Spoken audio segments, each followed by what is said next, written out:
Hello everyone, welcome back to our channel. Now in this video we are going to check if two trees are equal or not. Okay, so for that we are going to implement a method named as equals. Okay, as you can see we haven't actually implemented that method, but we're still getting no errors. That is because it is referring to the equals method of the object class. Okay, we know this is the parent class of all the classes in Java. Okay, but we don't want to use this method. We want to use our own method, okay, for equality checking. Now let's implement that method. Okay, public boolean equals, and what it is going to take? Another tree. Let's call it other tree. Okay, now what we did so far, we have a tree. Okay, we are calling equals method on that, and we are checking the tree that we are passing as an argument is equal to this tree or not, right? For that, as you can see, I have created another tree, okay, with the same number of values, and I have only changed this value. For now, let's keep it the same, so we should get true if if our logic works perfectly fine, because the values are same in both of these two trees. So let's get back to our logic implementation. Okay, now what do we need? Let's Okay, so there could be a scenario when the tree that you're passing, that itself is null. Okay, you haven't even initialized that tree. In that case, if your other tree is equal to null, then you're supposed to return false directly here itself, right? Otherwise you can check both of these true root by root. Okay, and then you can slide down to the left, you can check again the root value, again to the right, and you can check the value. To implement that logic we need both of the roots, the root of the first tree and the root of the other tree as well. So for that, let's override this equals method and pass the root of the current tree, which is root, and the root of other tree, which is other tree dot root. Okay, now let's implement this method. This will return the boolean value, correct? Let's call it other root, because we are calling the other tree, so other root. Okay, now what do we need? The first condition: if your root is equal to null and your other root is also null, that means they are at a position where both of the trees came to the leaf node, and this is equal till that point.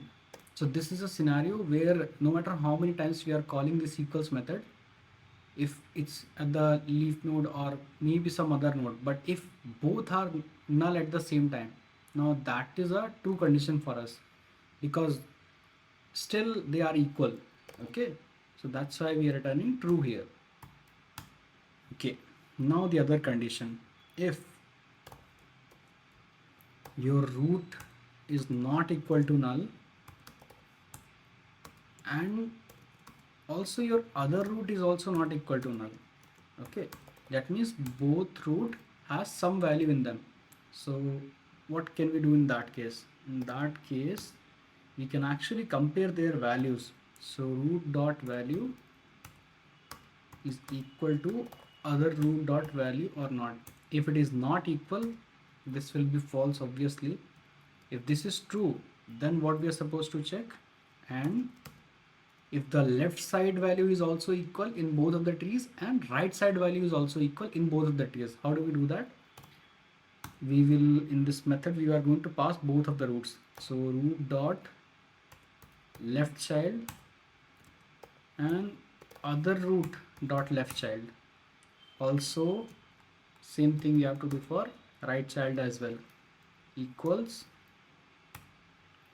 root dot right child comma other root dot right child. Okay, this looks cool. Yeah, if your root is equal to null but your other root is not equal to null, that means one of them is null in this case, then obviously your trees are not equal and you're supposed to return false directly. That's it. And you are done with the logic of equals method. Okay, now let's run the method and see if we are able to get the right answer or not.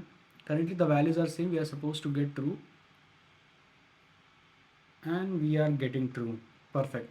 Our logic that we implemented, right, is working perfectly fine. Now let's try changing a value. I'm changing this 11 and every other value is same.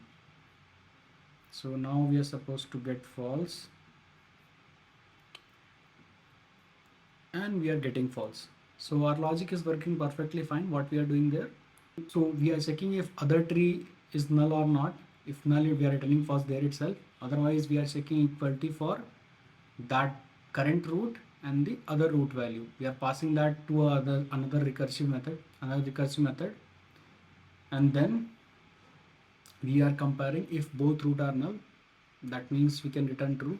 Okay, if both are not null, in that case we are supposed to compare the value of the root node, right? We are comparing them, and same comparison we are doing for their left child and their right child. If it goes till that point, that means, yeah, that means both trees are equal and we can return true. Else, if one of them is, equal to null and another is not null, that means your trees are not equal and we can return false there itself. And this was the program to check if two trees are equal or not, and we have demonstrated it as well. So that's all I wanted to discuss as part of this video. See you on the next one. May the source be with you.